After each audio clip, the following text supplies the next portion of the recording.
The prep work on a 23-foot skiff is just about done. All I really have left to do is tape it off. I mean, I've shown you how I sanded it, what I used to sand it, and what little effort it was to sand it because the paint sands so well.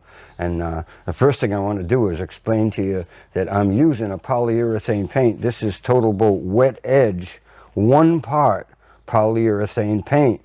And like I say, they recommend 2 coats or maybe even 3 coats with 16 hours drying time in between. And you know, that's exactly what we're going to do. We're planning on just giving it a couple of coats, just 2 coats. I had coated it twice before and it covered the color of the primer and everything just perfectly. So that's exactly what we're going to do. And first thing I wanted to show you is that like I said, all the sanding has all been done. I've all prepped up all the rails for varnish work and everything. It's all been cleaned up. And basically what I'm doing right now is just taping off the waterline. So let me show you how to go about that. Sometimes this has been a problem for me actually, and for many people trying to figure out how to handle the tape. And basically I've had to think about it quite a bit, and I've kind of come up with a method that works for me. But you know, when I stretch the tape out like this, I get it on there where I want it, just like that. And when I'm trying to stretch the tape out, you know, if you allow the roll to be like this, or you hold the roll, it'll pull the tape off. It keeps pulling the tape off, drives you out of your mind. So basically what I do is I roll the roll around so that my fingers are on the tape that's coming off the roll like that. And then I can actually use the roll to place the tape just like that. So I'll draw out maybe 18 inches of tape. I grab that right there. So now I can pull on the tape without losing it or pulling it off the boat.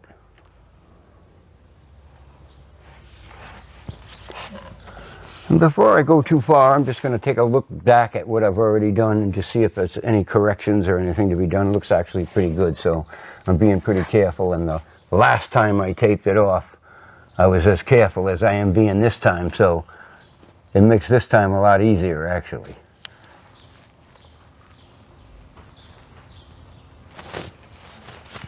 Just like that.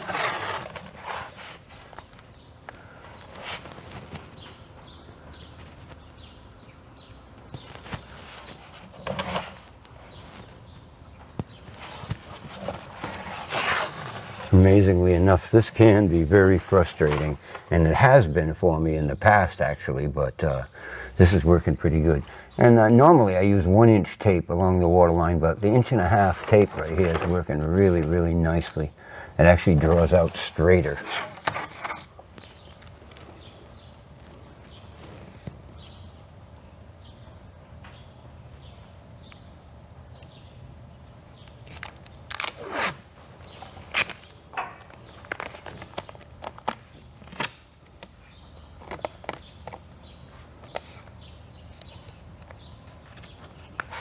Like that. Once I've got that waterline taped off, you know, the way I like it, and you know, I'm only controlling the tape, that's the easiest thing to do.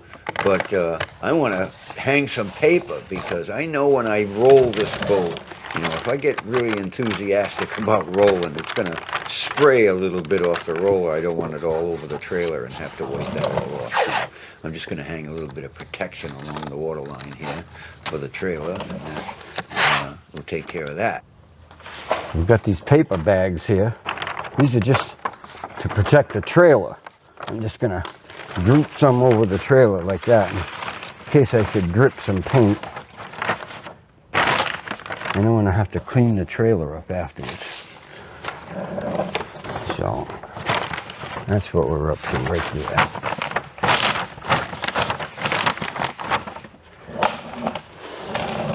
And I'm going to show you how I go about taping under the gunnel. Now, this is kind of a pain in the neck because you have to look up at it and everything, and it really is kind of a pain. So I've kind of come up with a different way of going about it, and I'll show you what it is. Let me start back aft here. I'm concerned with getting the tape in the very, very corner, just as neat as possible, because if you don't, what happens is every time you do this, it just keeps getting worse and worse, and I don't like it to look that way. I want it to look nice and neat. You know, we don't get a good look at it underneath there all the time, but I suppose once in a while somebody will take a peek under there, and I don't want it to look crude. I can almost do it with my eyes closed. There's a method for everything. And this is the one I use for this. And it really makes it easy. Years ago, we just would have taken a paintbrush and just cut that underneath there. But, you know, tape is a wonderful thing. It certainly saves you a lot of labor when you're painting.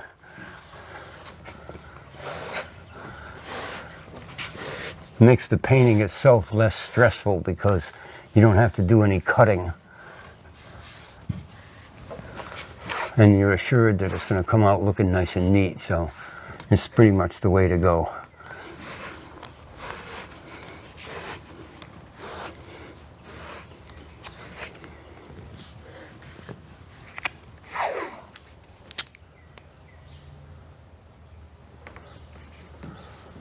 And there you go.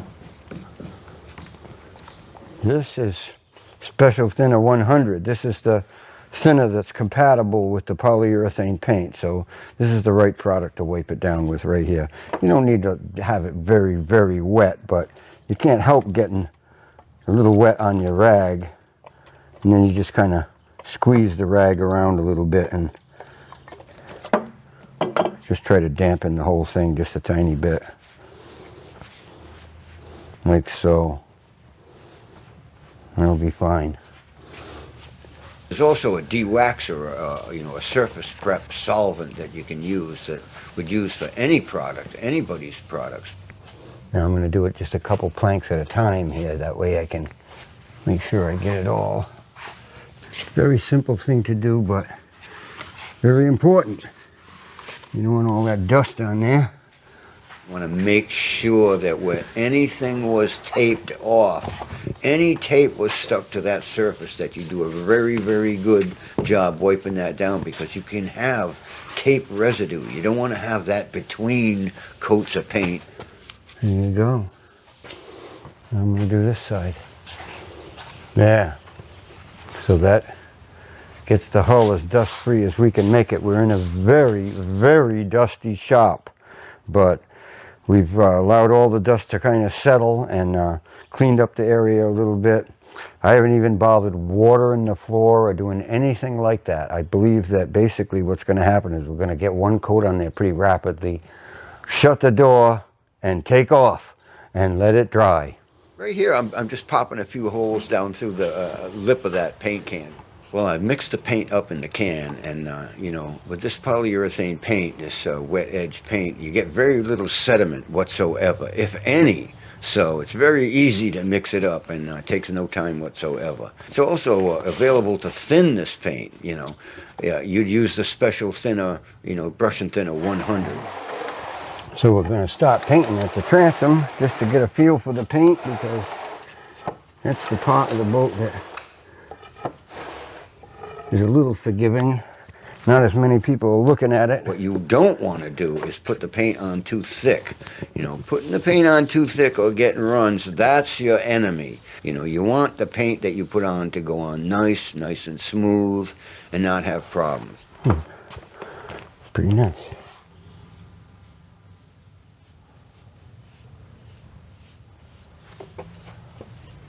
All right, we'll try a little rolling.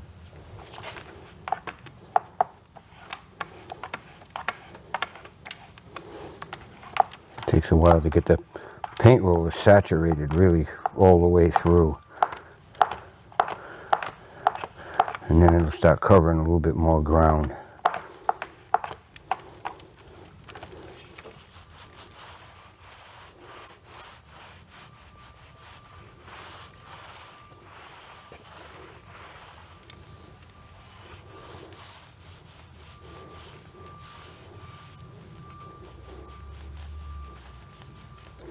once you do get going doing a job like this, it's always nice to have some help step in and give you a hand.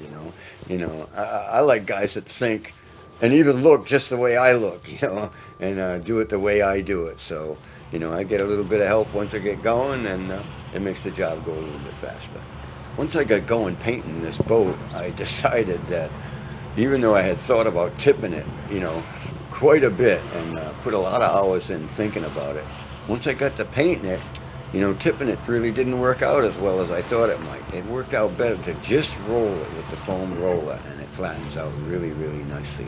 I think, in different situations or different temperatures or something, it might call for tipping and other kinds of paint. But, this paint for me, I rolled it and it flattened out really, really nice, just the way it went off the roller. So it made it easy, it made it a little bit quicker, and it's as good as it's gonna get.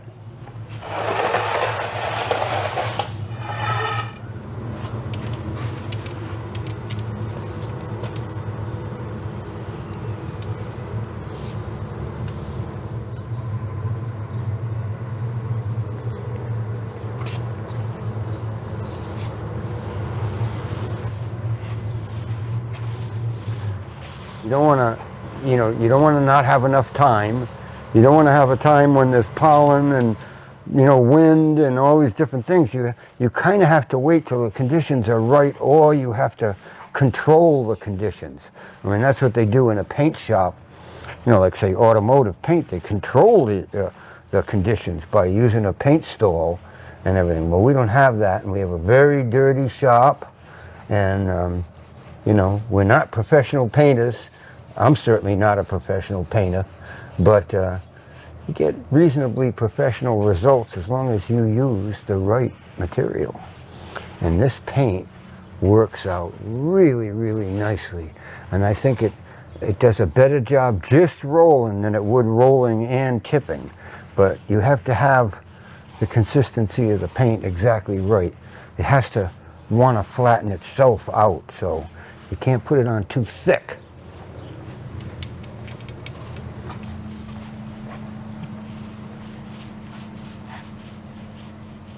Another thing that I suggest is that you look at the paint job that you're doing from different angles, with the light reflecting off of it in different, directions, because, that's the way you get to really get a good look at it. If you're looking straight at it, it always looks pretty nice, but once you get down and look at it on angles, you can discover different things, places that you didn't roll out exactly right, or the paint might be a little too thick or a little too thin or whatever it is. And, as long as you haven't, left it behind too far, you can always go back and touch it up a little bit.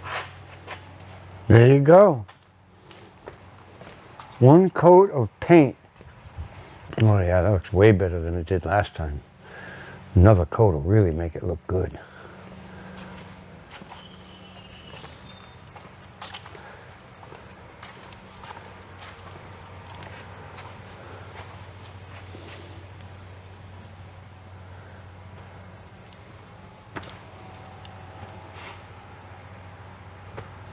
Paint. I love painting. It's nice and quiet. It's just like it's enjoyable. It really is. Especially when you use the right stuff.